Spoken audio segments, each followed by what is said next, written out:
Awesome. All right. We are now officially live. We are here for the January Champions for a Drug-Free Carroll County Coalition meeting. Hi, Mike Willhoite. How are you? Hello, Haley. How are you doing? I'm great. I'm doing just fine. So we will give everybody just a second here to hop on and see that we are officially live. We'll kind of give everybody a second to let us know they can see and hear us as well. We have a few people hopping on right now, it looks like. If they can tell us that they can see and hear us, okay, we will get started. So if anybody's out there watching, let us know you're here. We do kind of like a virtual sign-in sheet. So if you're here, type it in the comments box and we'll kind of count your attendance that way. That's kind of how we have to roll right now with all of the virtual meetings that we're doing these days.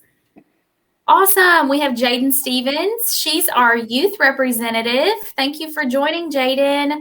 She's our female senior youth representative. We've got Delane Delahanty, Kathy McBurney. Hi, Kathy. Kathy's our treasurer. North Key is here. Josina is here. Good morning, Carly and Stephanie. Hi. Yay, we've got a good little group here to start us off this morning. All right, and it looks like they can see and hear us. So we are going to go ahead and get started. As people hop on, if they have questions, this is supposed to be interactive. So let us know that if you have a question, put it in the comments box. We will show your question on the screen. And we have Police Chief Mike Willhoite here from the city of Carrollton. Everybody give him a little virtual round of applause. Thank you, Mike, for joining us this morning and kind of late notice, which that's just the way I roll, if anybody knows me. So thank you for joining us last minute here today. And we're going to be talking a little bit about our canine unit. So we're very excited to have a successful canine unit for our city and our county as well. Mike is going to tell us a little bit of overview of that canine unit. And then if you guys have questions as we go along, make sure to put those in the comments box as well. All right, Mike Willhoite, take it away. Okay. Again, thank you, Haley, for the opportunity to talk to the Champions Group about our Canine Program. And what I'll start with is 5 years ago, we saw a need to have our own canine program. So we researched and did the legwork, and we was able to obtain a very young black lab puppy from a very reputable company out of Louisville, Kentucky, who did the training. First they did the selection of a dog. They screened several pups to make sure that they was going to be able to get us a good, trainable, workable dog. So they picked the dog for us. They trained that dog. And then when we sent an officer down for the handler training on that dog. So like I said, that was about 5 years ago. And we sent Officer James Dews at the time to go down and become our first canine handler with a very young, very aggressive, very eager to work black lab. His name is Hank. And like at other departments, after a certain amount of time, that is a very time-consuming position, being a canine handler. It's a everyday job. You never get a break. You don't take weekends off. You don't get vacations off. So last year we made the decision that we would give Officer James Dews a break, and we then gave the canine Hank to Officer Wes McDonald, who started being the handler for Hank last year. And Hank has continued working. He's out here in our community every day when Wes is working. He rides in the back of his police car, and he's out there doing a job which is trying to get these narcotics off our street in Carrollton. Yes. And so for those of you that don't know, like you said, Hank is a black lab, and he's been here about 5 years now with Wes McDonald. And so the big job for Hank is to get narcotics off the street, right? And how does he do that? Can you give us a little bit more insight to how he does that? Well, part of the training that goes into a canine, they detect and are able to pick up on different scents due to their increased sensitivity and being able to sniff things out. So they go through extensive training on the different drugs that are out there, the opiates, the marijuana, the cocaine. They all give off a distinctive scent, and that's where he gets trained. And every week we send Wes goes to Louisville to train with the DEA, with the Louisville Metro, with Customs, with ATF. So he goes down and gets 4 hours of training every week with those guys to keep those skills fresh, not only for the dog but for Wes. It's a it's a team approach. Whenever you have a canine dog on your program, you have to have a good handler who is able to detect the sensitivities of what the dog is trying to show you, because obviously they can't verbally communicate with you. Right. It's all done off um, keys, and our dog is a passive dog, which means that he is trained to sniff out the scent of the different drugs, and to his alert is he'll just sit down, and you can't get him to move from the location where the drugs are. Wow. Every year, just for your group, every year Hank has to go back for certification, and Wes has to go for certification. And that test is not like you get a 70% on it. It's you have to get 100%. There is several skills tests that goes along, and if you miss one of them, then your dog is not certified. So every year that Hank goes, and whoever his handler is, James in the past, Wes currently, they have obtained 100% on their practical test. That's So awesome. What we're happens if they don't? Do they get to retake it? no, they just become a non-certified dog. Wow. I did not realize like the severity of that. Yes, so that is the reason that it is an intense position to be the canine handler. So you got to put the time and you got to put the effort in every day, every week, 52 weeks a year. I mean, it's just that important that we keep that certification up, because it was about a $10,000 investment when we was obtained Hank 5 years ago. I So do remember that. It was so that amazing.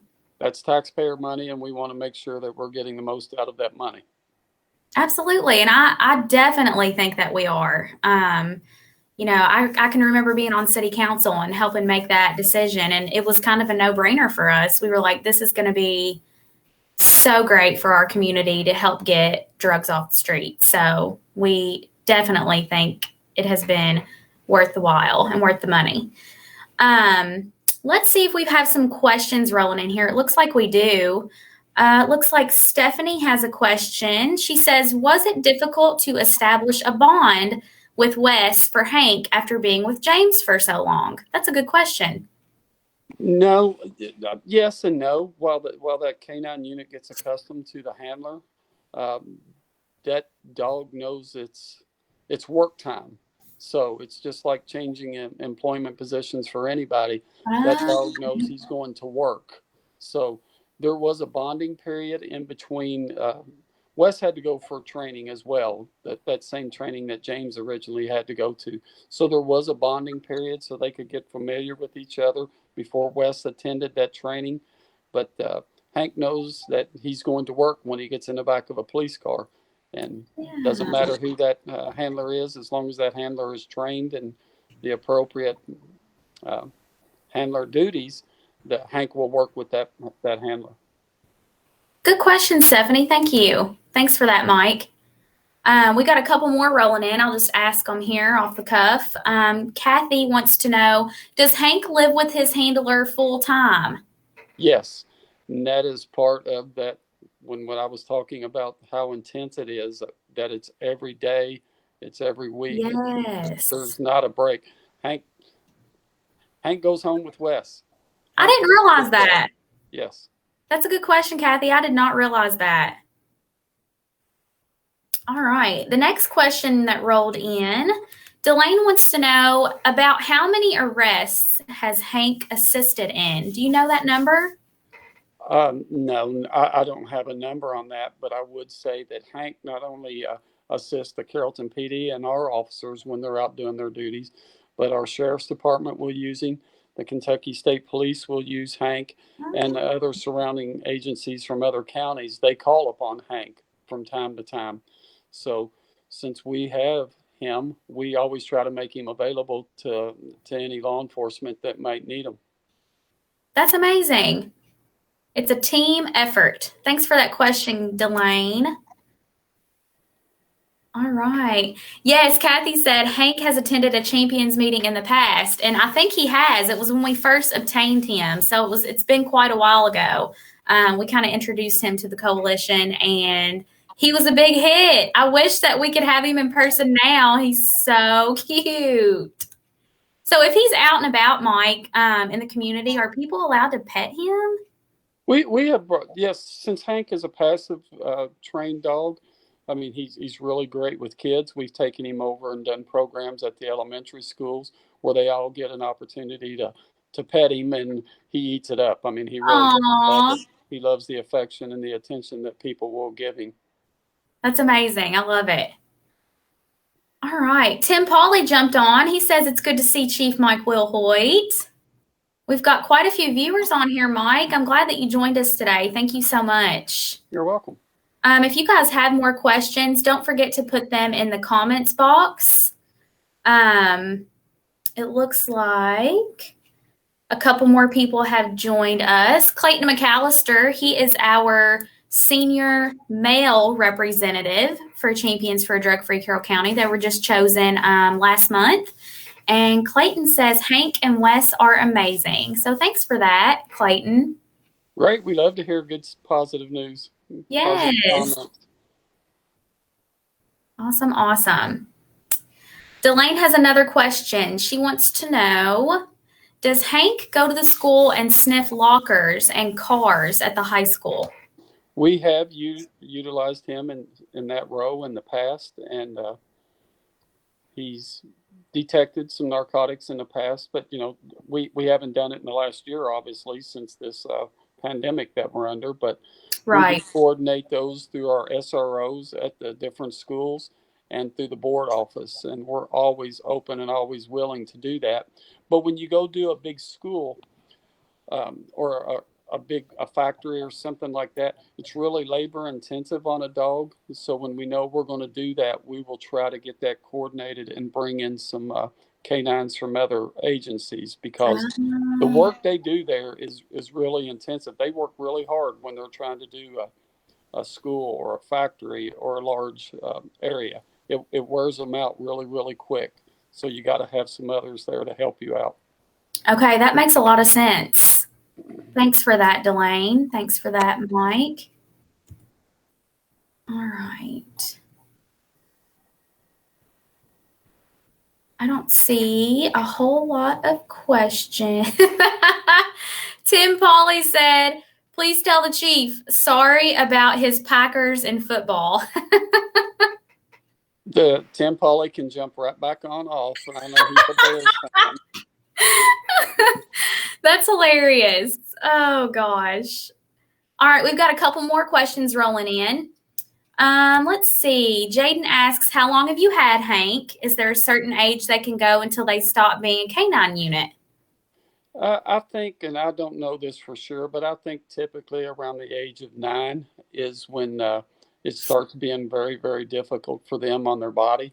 And that is about the span of a canine career. Now, How old is Hank? He is 5. He's 5. Okay. And so this is just a random question I have pop in my head. Wes has other dogs, right? So how is Hank with the other dogs? Is he fine? Oh, yes. They're all buddies. Oh, good. Good. Let's see. Nancy Costello. She is from NKU and the Cope Grant. She asks, well, I guess we talked about this a little bit. Is there an age limit for Hank to keep working, or is it just as long as he passes the certification, he continues? It basically comes down to being able to pass the certification from year to year. But like I just said there, it's typically, and I think it's around 9 years old, because of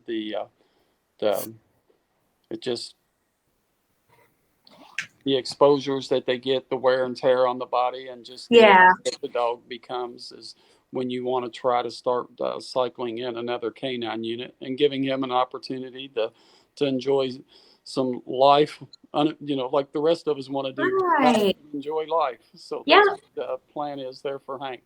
absolutely. Thanks for that, Nancy. Stacy has a really good question. Stacy is from the Women's Crisis Center. I'll show it on the screen here.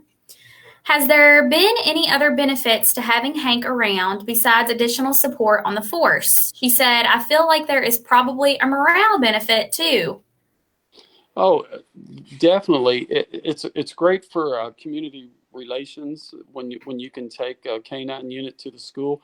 Everybody, all the younger kids, they love to see the cars. They love to Yes. get badges and stuff like that. But when you can break out a dog that will walk up and wiggle its tail and let you pet it, it's great. It's a great segue in getting there with those kids and bonding with them. So Hank loves it. We love it. The kids love it. So it's great for our public perception. And when we're able to take a dog into, like Hank, into a elementary school or do a civic program, you're just building relationships with that school or with whatever group that you may be talking to. So it is definitely a plus. I can absolutely see that cute little black lab just boosting morale all over the place. That's awesome. Thanks, Stacy, for that question. Stephanie wants to know if there is an insurance policy for Hank. That's a great question. Yes, we have actually health insurance and life insurance on Hank. So Yep. he is probably one of the best maintained animals in this county. Absolutely. I think we just talked about that in a city council meeting the other night. Yep. Yes, we did. All right. Kathy wants to know, once Hank retires, will he live with Wes as a pet? Yes. Question. Okay, cool. So he'll be in Carroll County for a while. Yes. All right. Timothy Pauly has a question. Can Narcan be used on Hank if he should become sick by sniffing a drug? Yes, and we actually have Narcan for him in the event that happens. So um, he's got Wow.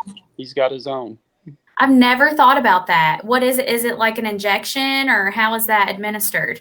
nasal. Nasal. Okay. Wow, that's a really good question. Never even crossed my mind. Let's see. I see another question. Oh no, I don't see any more so far. Did you want to cover anything else, Mike, before we kind of wrap up here if nobody has any other questions? I will give people a chance to, if they view this video at a later time, if they have any questions that I don't know the answer to, I'll get with you and we'll try to answer those questions for them. Okay, that would be great. I'll Yeah, do my for best. sure. If we ever get back to in-person meetings, we'll have to have him come back and join the coalition meeting, become an official member. Sure, and we'll be more than happy to bring Hank down. Absolutely. All right. I don't see any more questions rolling in. We had quite a few people hop on the meeting this morning. This is probably like a record. It's been very informative. So we appreciate your time, Mike. And if you guys have any more questions, if you view the video a little bit later, let us know. We'll get those questions answered for you. We appreciate the time, and we all love Hank and the success that he has brought to the community and the county as a whole, and even outside of Carrollton and Carroll County. So it's pretty awesome. Thank you, Mike. All right, you're welcome. You all just keep doing the good work that you're doing in the community. I mean, our department and the sheriff's department, we fully support Champions and the work that you do because we know that we can't do it all. I mean, we need great people involved that's helping us out here to try to minimize the impact that narcotics has on the in our community. So we thank you all for doing the work that you're doing. We so appreciate that. And once things get a little bit back to normal, we'll be able to have more events, more prevention, and treatment awareness, and just recovery and all around. Just more meetings and more information to be dispersed in the community. So we really do appreciate that. Thank you all so much. This video is going on YouTube too, Mike, by the way. So you're going to be out there in Facebook land and YouTube land for the whole world to see. So Okay. you didn't know what you were signing up for, did you? Thank you so much. Everybody have a great day. We will see you again on the 4th Thursday of February. That will be the 25th at 11:30. And my guess is we will be virtual again. We'll have another guest speaker, and we will go from there. Thank you all so much. Have a great day. All right. Bye-bye. Bye.